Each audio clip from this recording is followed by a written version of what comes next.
به نام خدا. سلام دوستان عزیزم، وقتتون بخیر باشه.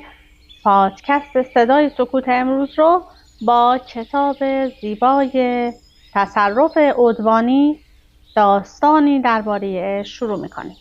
نویسنده این کتاب خانم لنا آندرسون که سوئدی هستند و آقای سعید مقدم ترجمه سوئدی این کتاب رو به فارسی انجام دادن. این کتاب به چاپ 35 رسیده و برنده جایزه بهترین رمان سال 2013 سوئد شده. توسط نشر مرکز در تهران چاپ شده. چاپ اول این کتاب در سال 1395 بوده و چاپ 35مش در سال 1398. ابتدا نوشته ای رو از کتاب در پشت جلد کتاب برای شما میخونم و بعد کتاب رو با هم شروع میکنیم. حیوانات را فقط با دوربین عکاسی شکار کنیم. وقتی آدم عاشق است و عشقش پذیرفته شده، تنش احساس راحتی می کند.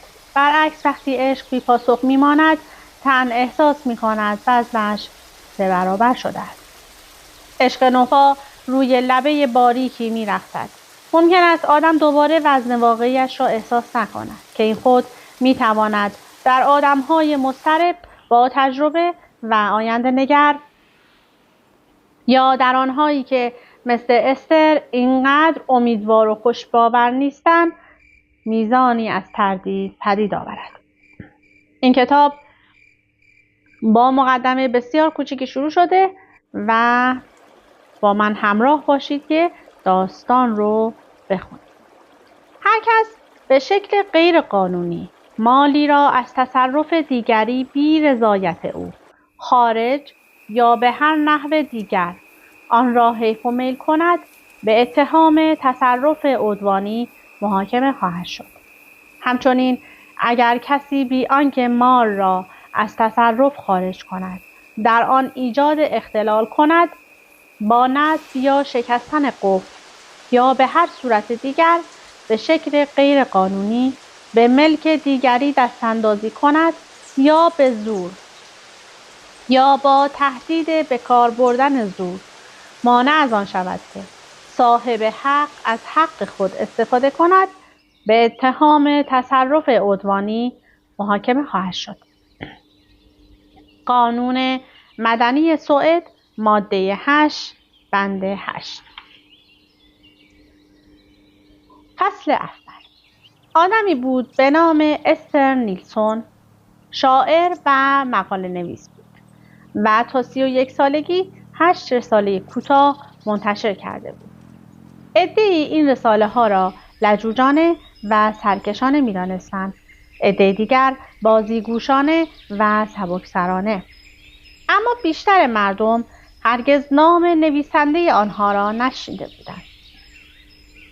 استر نیلسون می کوشید هستی را با دقتی موشکافانه از درون آگاهی خود دریابد و بلند پروازانه باور داشت واقعیت جهان چنان است که او آن را تجربه می کند.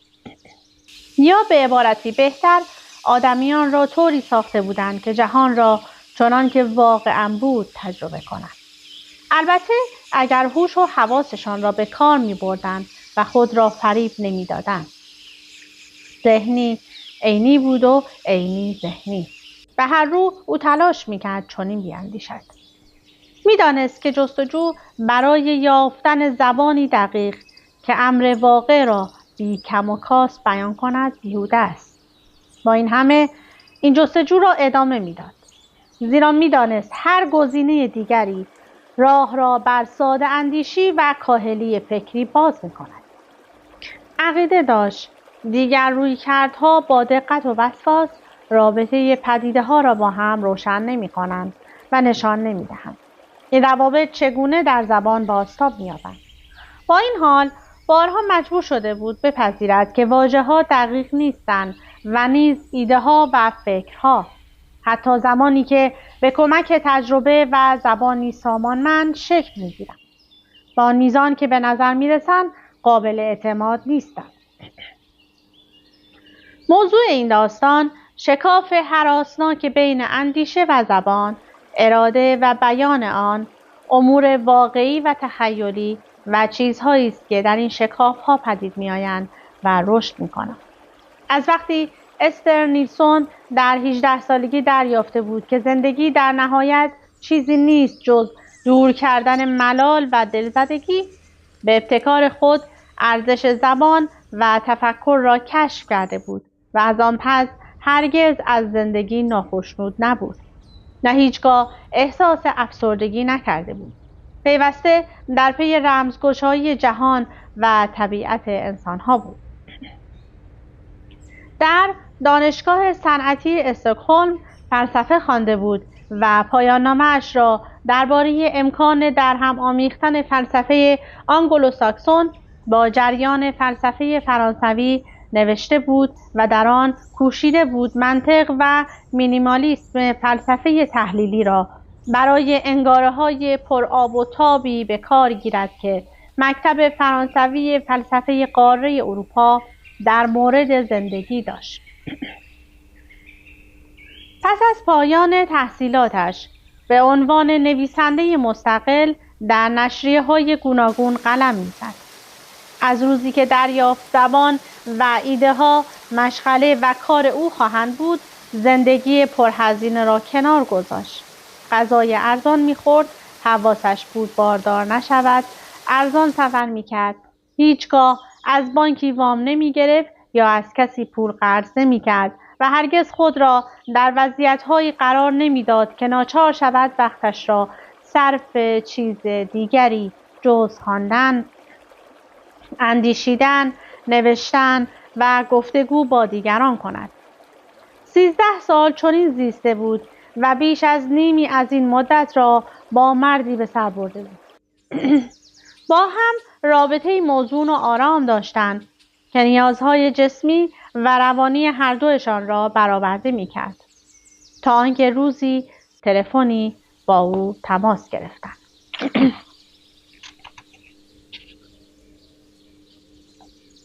فصل 2. تماس تلفنی در اوایل ماه ژوئن بود. مردی که تلفن کرده بود پرسید آیا استر مایل است در آخر هفته پایانی ماه اکتبر درباره هنرمند نامدار هوگو راسک سخنرانی کند؟ راسک تصاویر متحرک و متن را در ترکیب‌هایی به کار می‌برد که هم با شکوه می‌نمودند و هم ویژه و یگانه. افزون بر آن در دوران سطحیگری معاصر او را به سبب شورمندی اخلاقیش می‌ستودند. دوستدارانش می‌گفتند دیگر هنرمندان پیوسته در مورد خود صحبت می‌کنند، اما او از مسئولیت و همبستگی سخن می‌گوید. سخنرانی باید نیم ساعت می‌بود و پاداش معمول به او پرداخته می‌شد. وقتی تلفن زنگ زد، استر در میدان سند ریچ بود. اواخر بعد از ظهر بود. آفتاب با شدت می‌تابید و چشمانش را می‌آزرد. وقتی رسید خانه برای شریک زندگیش پر با افتخار تعریف کرد که چه کاری به عهده او گذاشتند. هوگو راسک هنرمندی بود که آن دو با توجه و احترام به او می‌نگریستند. تابستان و پاره‌ای از پاییز گذشت. زندگی استر نیلسون به روال معمول می‌گذشت.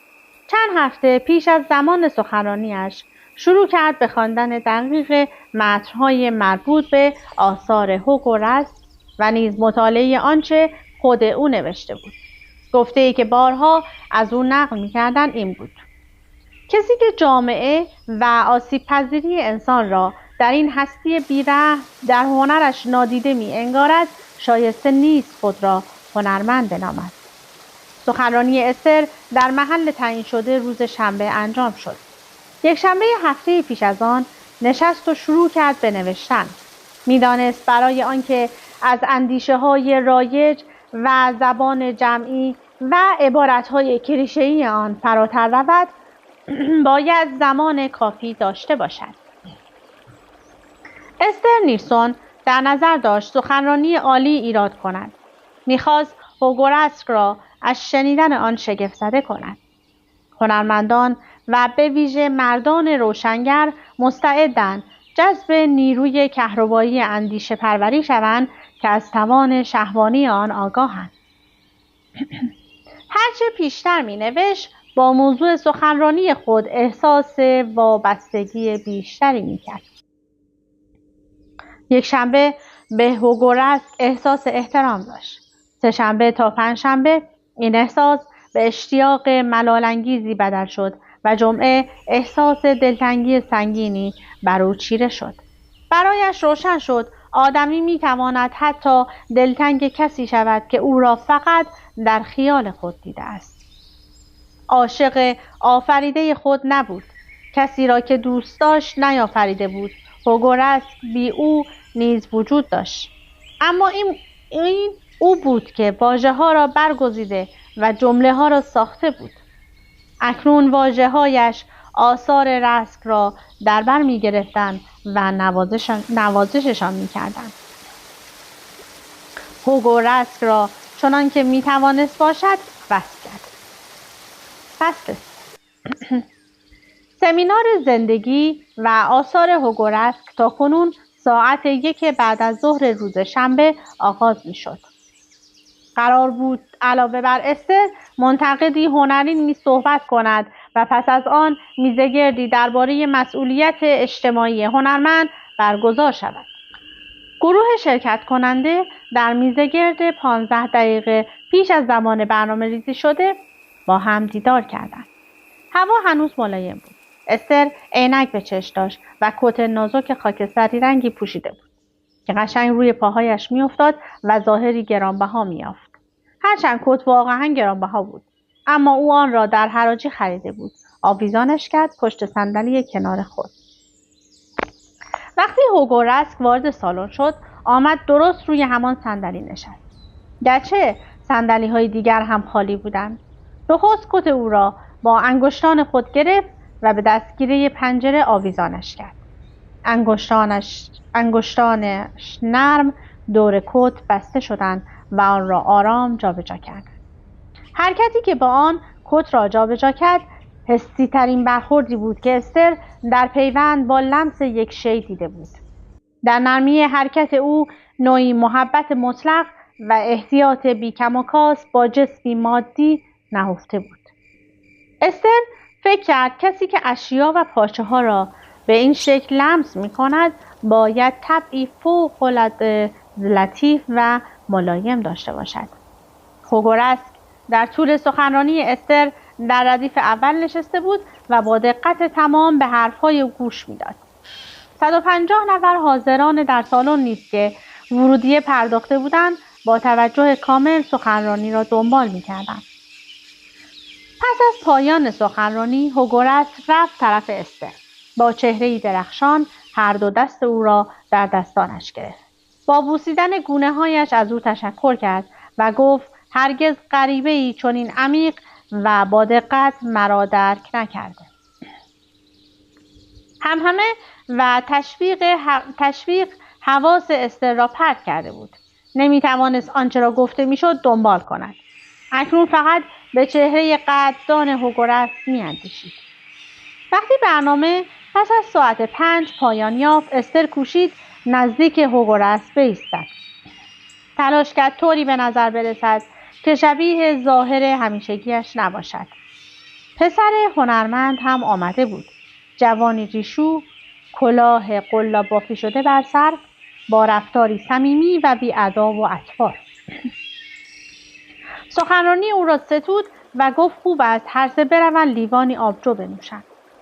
تنها چیزی که استر نیلسون در این جهان و آن جهان می‌خواست همین بود. اگر آن شب می‌توانست برود و با هوگورسک لیوانی آبجو بنوشد، زندگیش کامل می‌شد. اما باید به خانه می‌رفت. برادرش که خارج از کشور زندگی می‌کرد آن شب قرار بود همراه پدرشان با او شام بخورد. برادرش سالی یک بار به سوئد می‌آمد. نمی‌توانست وعده را تغییر دهد. هوگو گفت شاید وقتی دیگر. استر برای پنهان کردن احساساتش آهسته گفت هر وقت برایت مناسب باشد. هوگو گفت یک روز بیا کارگاه من. دیویدی هایی را که پیدا نکرده ای بگی.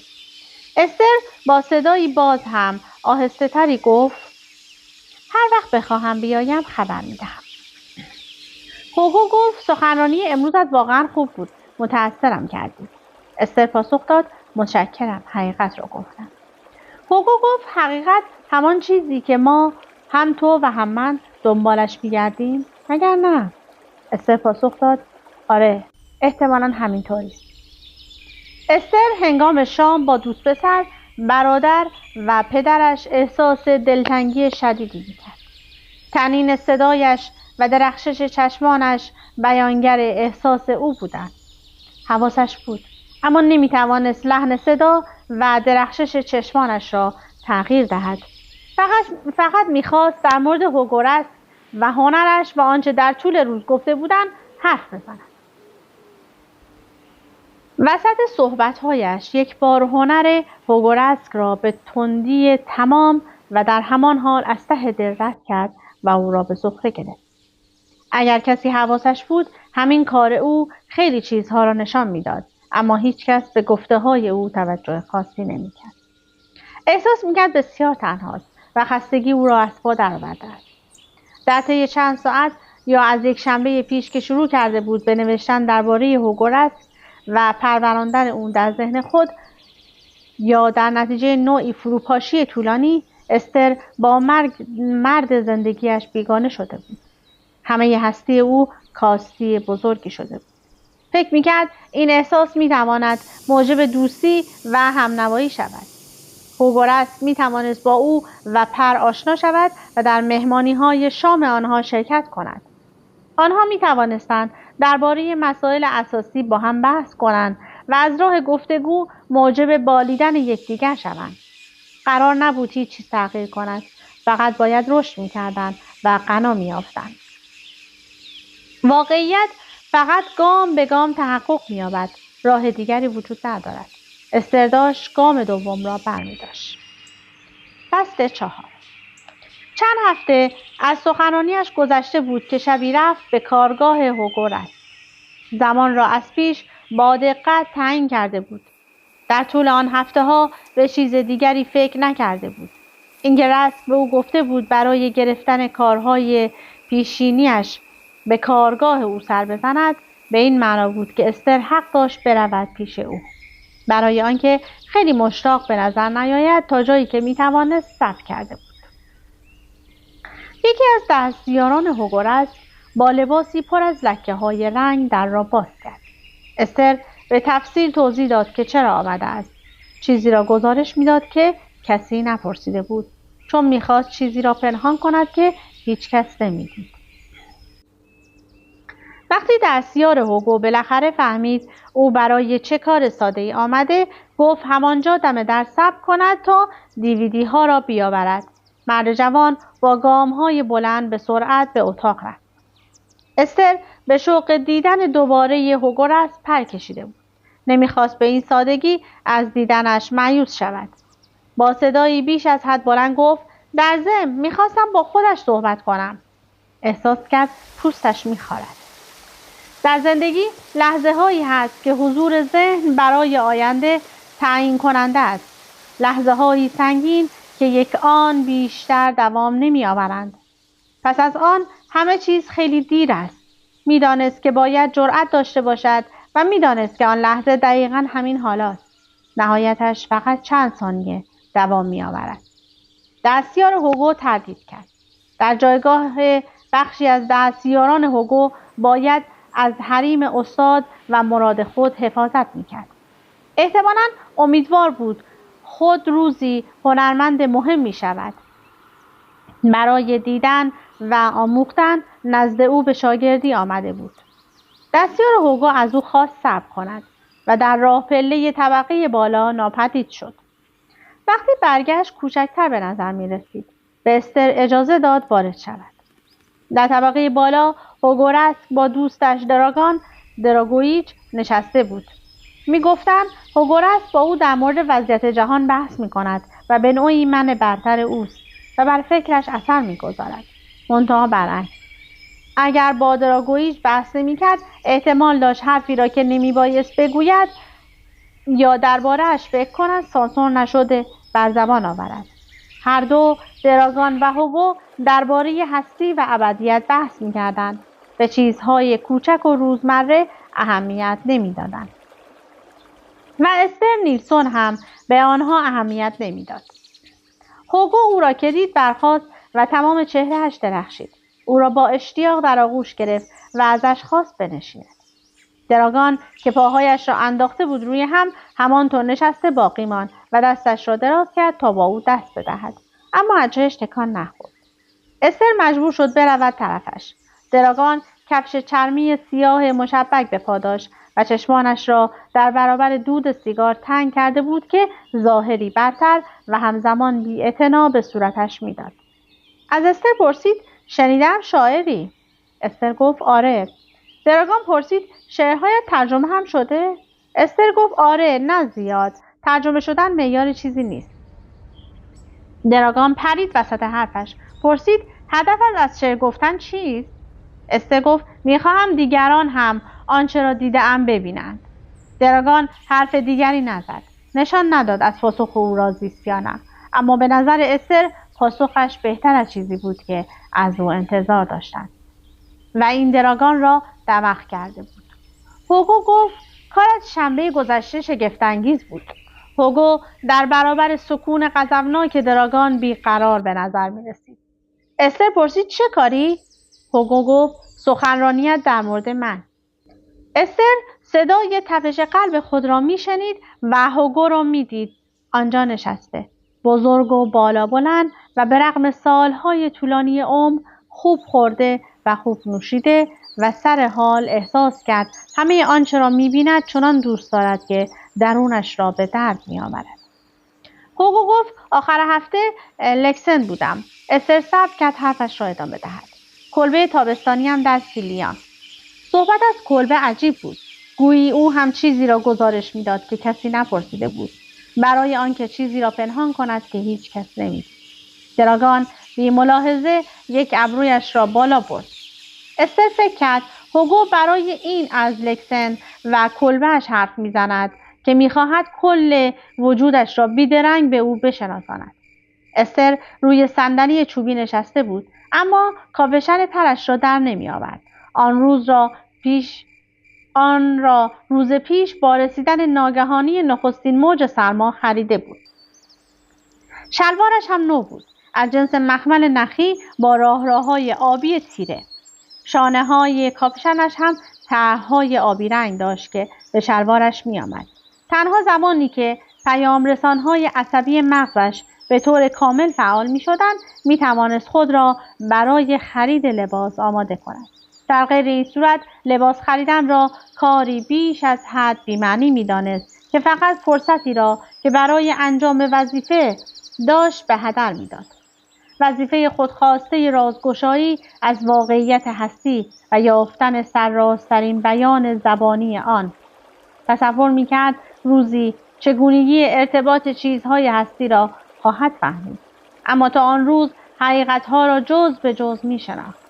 هوگورس به کاپشنش اشاره کرد و گفت خوب و قشنگ است و مثل کاپشنهای پر معمولی پف کرده نیست. استر دکمه کاپشنش را باز کرد تا گرمش نشود، اما فکر کرد اگر آن را در بیاورد حرکتش میتواند به این مفهوم باشد که خودش را دعوت کرده بماند و چون این درست همان چیزی بود که میخواست تا ابد همانجا بماند، نمیتوانست راحت آن را در بیاورد. در آن لحظه نمیتوانست تشخیص بدهد طبیعی این است که کاپشن ضخیمش را توی ساختمان درآورد و مدتی کوتاه آنجا بماند.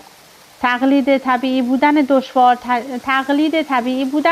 دشوارترین کار است. در طبیعی بودن نوعی بیخیالی تقلید نکردنی هست. ادا و اطوارهای زیادی به وضوح دیده میشوند و احمقانه به نظر میرسند، اما تلاش برای سرپوش نهادن بر احساسات این مزیت را دارد که ناظر نمیتواند با اطمینان بداند که در ذهنت چه میگذرد. زندگی در مواقع حساس نوعی جهتگیری است بر مبنای شرم و افتخار و هنگامی که اضطراب دست می‌دهد از اینکه نشانه‌های قطعی به جا نگذاشته اید احساس سبکی می‌کنید. همیشه می‌توانید انکار کنید. در نیاوردن کاپشن و دست و پا چلفتی و بیقرار به نظر رسیدن مثل بیان یک حرف به چیزی دلالت نمی کند. در نهایت فقط می تواند نشانه چیزی باشد. استر نیلسون که خودش در حالت عادی شرم و افتخار را رد می کرد، چون معتقد بود هر دوی اینها انسان را بره قضاوت دیگران می کنند، حالا نشسته بود آنجا و فکر می کرد کاپشنش را تا کجا می تواند باز کند تا دیگران متوجه نشوند که چقدر عاشق است. در مورد هوگو، آثارش، موقعیت و دستاوردهایش صحبت می کردند.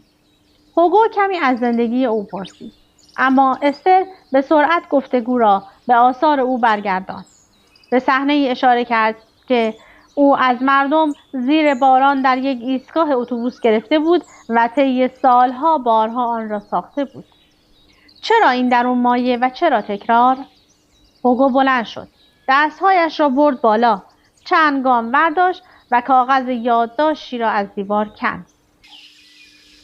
استر قامت او را از پشت می‌دید و دوست داشت بجهد و در آغوشش بگیرد. هوگو گفت چون زیباست. کاغذ را مچاله کرد و آن را انداخت توی سطل زباله. استر از دیدن این حرکات بدن و این حسی که باید در فرد باشد تا بتواند ببیند تصویر آدم‌ها زیر باران می‌تواند زیبا باشد، احساس سبکی و سرخوشی کرد. مگر تمام عمر درست در جستجوی همین حس نبود؟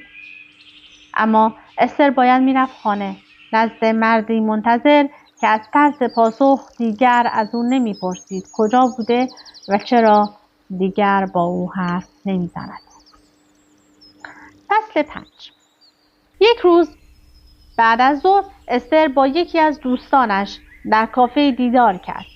در حال نوشیدن قهوه و خوردن شیرینی در مورد رخدادهای زندگیشان صحبت می‌کردند.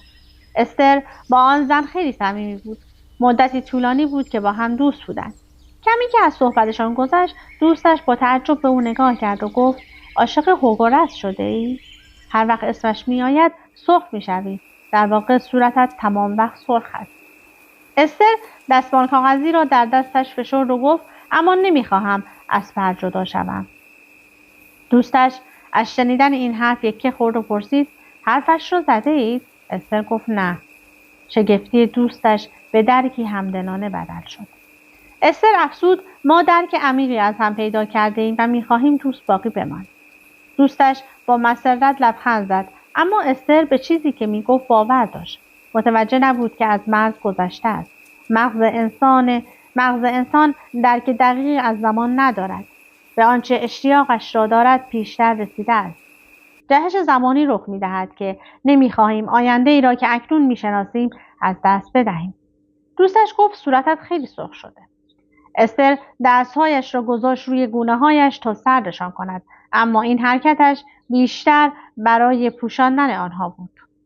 گفت اینجا خیلی گرم است. شور عشق در او می‌خروشید، مانند موتور ماشینی که با تمام نیرو کار کند. مثل این بود که با هوا زندگی می‌کند. نه چیزی می‌خورد، نه به غذای نیاز داشت. چیزی نمی‌نوشید و احساس تشنگی هم نمی‌کرد. هر روز شلوارش برایش گشادتر می‌شد در بدنش. احساس سوزش می‌کرد و نمی‌توانست بخوابد. تلفن همراهش را از آن پس می‌گذاشت توی کشوی میز کنار تخت خواب و به سمت خوش‌شیفتگی بیرحمانه عاشقی درک نمی‌کرد.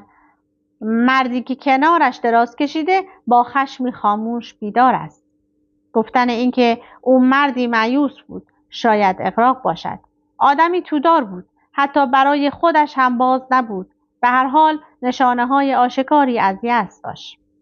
اگر پیش از این پر و استر بی آنکه درباره‌اش صحبت کنند می‌دانستند از همنشینی با هم لذت می‌برند و همیشه با همند، اکنون هم به طور ضمنی می‌فهمیدند که استر شبها تا وقتی مجبور نشود به خانه برنمی‌گردد. کل رابطه‌شان به نوعی سربسته بود و همین دلیل از هم پاشیدنش هم بی جر و بحث رخ داد. هوگو پیامک‌هایش را معمولاً شبها می‌فرستاد، وقتی دراگان و دستیارانش رفته بودند و خودش تنها کار می‌کرد. هر شب نزدیک نیمه شب هوگو پیامی دوستانه می‌فرستاد و استر در همان لحظه آن را می‌خواند در بستر کنارش مردی خوابیده بود که گویی وجود نداشت. کارگاه هوگو در خیابان کوموندور در یکی از ساختمان‌های معمولی بود. استر شبها در محله او میگشت. امیدوار بود نشانی از او ببیند. کسی در ارتباط با او یا حتی خود او را ببیند که از در بیرون میآید. و یک شب چنین اتفاق افتاد.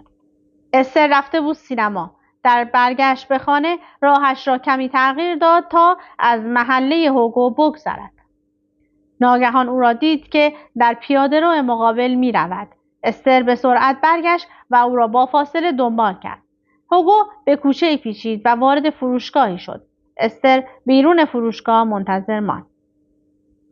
3 دقیقه و نیم بعد هوگو با کیسه پلاستیکی در دست از فروشگاه آمد بیرون و راه افتاد طرف خانه‌اش. استر با فاصله 20 متر او را دنبال می‌کرد. وقتی به در خانه هوگو نزدیک شدند، استر خود را به او رساند و دستش را گذاشت روی شانه‌اش و گفت عجب تصادفی. هوگو اصلا تعجب نکرد. بازوی او را گرفت و گفت بیا برویم بالا. همکارهایم هنوز نرفتند. داریم بعد از کار گپ می‌زنیم. استر گفت فکر می‌کنی دیگران هم می‌خواهم من بیایم؟ هوگو پاسخ داد من که می‌خواهم بیا برویم. امیدوارم که از این داستان لذت برده باشید. اگر از روایت و نثر این داستان خوشتون اومده میتونید کتاب رو تهیه کنید و بخونیدش. از اینکه با من همراه بودید سپاسگزارم. تا وایس بعدی، خدا نگهدارتون.